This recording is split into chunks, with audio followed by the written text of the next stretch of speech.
are shows, a piece of entertainment you can use when you're bored, trying to fit in with another fleeting TikTok trend, or when you're trying to indulge in illicit activities. But like most things, it feels like the best part of the shows always happens in the middle and the start, and that the ending always brings a sense of emptiness with it if you're truly sad about the show ending. If not disappointment at the bad ending, if not downright outrage at the bad ending. And recently, we see it happening more and more with shows, like Stranger Things, MHA, JJK, Euphoria, probably some other shows that I forgot about while writing the script that you can gladly inform me of in the comments. To be honest, I have seen some of the earlier seasons of all the shows mentioned above, but I haven't seen the ending to any of them, only knowing how it tragically ended by the whines of TikTok and Elon Musk's mobile hellhole. But after observing all of their opinions and different viewpoints, I've noticed that they all have something in common despite them being from literally other ends of the planet. An ending that made people shit themselves. Spoilers ahead. Okay, we good? Spoilers? We good. Apparently, Stranger Things decided to suddenly turn into a blockbuster action movie in the last episode and killed off the only character who had my soul. Did Max even come back, by the way, or did I spend a whole season waiting for literally nothing? MHA said, nah, fuck all the character development and physical changes we went through the past 100 chapters. Let's stick the guy who got OP superpowers out of nowhere into a corporate shithole. For JJK, Giga had gagged pretty much all of the characters out of the show and killed them off. By the way, did Sukuna eat all the fingers? Literally the start of the show? Did that happen? And for Euphoria, I guess people didn't like it that Nate and Rue got killed off, or that Rue's death was kind of boring, even though they both kind of had it coming. I don't remember the exact controversy of that part. But hearing all of this, where does it all point to?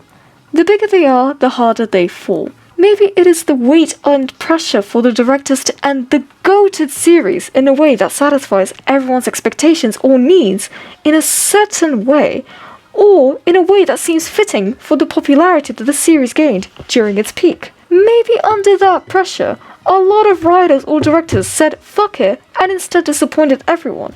Maybe that was just the easier pathway for them. Apparently the writer for the 5th season of Stranger Things got changed because the writer and the ghost writer who was actually carrying the plot on her back got divorced, leaving one writer who wasn't as accustomed with the series to end the beloved series in a graceful and forgiving way. Which, we all know how that went. That's just an example to say that maybe not all writers had the control or possibility to end the series well.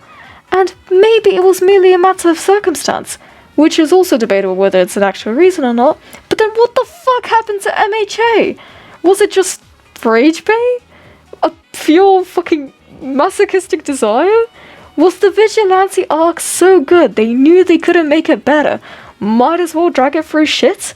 Did the MC really fumble that bad? Genuinely, I can't fathom a single good reason the writer decided to end things like that.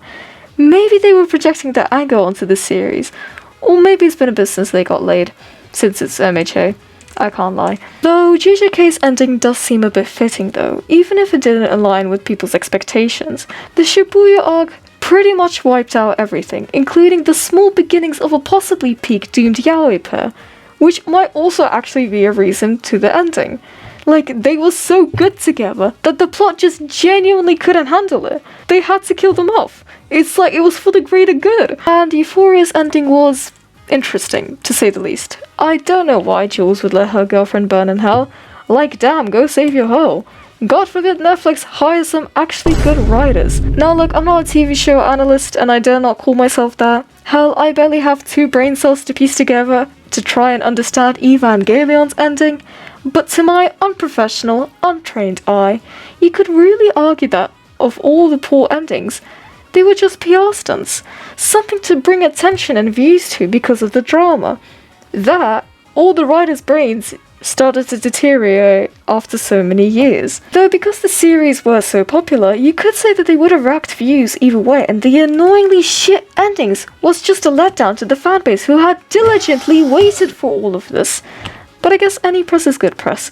No hate to any of the series mentioned above or the fan bases. If I get death threats, it should be from my femboy accusations and not because of some purple fuck-ass bullhead. But these are just my thoughts and the pattern I've kept noticing over the past few years. I'd love to hear your guys' thoughts about it. And see what has changed, or maybe I'm exactly stupid and wrong about this. I'm gonna be honest, I don't really know why I made this video. This was just an errant mental discussion I had with myself that I decided to turn into monetizable content to keep up the YouTube grind and consistency for once. All hail the YouTube algorithm. I'm not really a video essayist, at least not anymore, but I'm more so of a goober.